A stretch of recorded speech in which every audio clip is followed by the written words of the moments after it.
नमस्कार मंडळी, चला आज आपण शिकूया गोडी डाळ कशी बनवायची। त्यासाठी मी एक वाटी तुरीची डाळ आणि थोडीशी मुगाची डाळ मिक्स केली आहे। ही डाळ स्वच्छ धुवून घ्यायची। स्वच्छ धुवून घेतल्यानंतर त्यामध्ये टोमॅटो, हिंग, हळद, थोडंसं जिरं हे मिक्स करायचं आणि ही डाळ कुकरला लावायची। कुकरला शिजू द्यायची। कुकरच्या तब्बल 3 शिट्या काढल्यानंतर डाळ अशी मऊसूत आणि बारीक झालेली दिसेल। त्यानंतर एका पातेल्यात 2 चमचे तेल,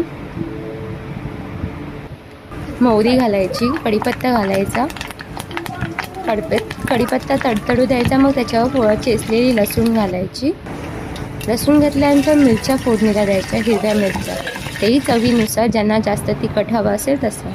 त्यानंतर त्याच्यामध्ये आपण शिजवलेली डाळ घालायची। शिजवलेली डाळ घातल्याच्या नंतर त्यामध्ये चवीनुसार मीठ घालायचे, कोथिंबीर घालायची आणि डाळीला छान उकळी फुटू द्यायची। छान अशी डाळीला उकळी आल्याच्या नंतर बघा डाळ किती छान दिसते।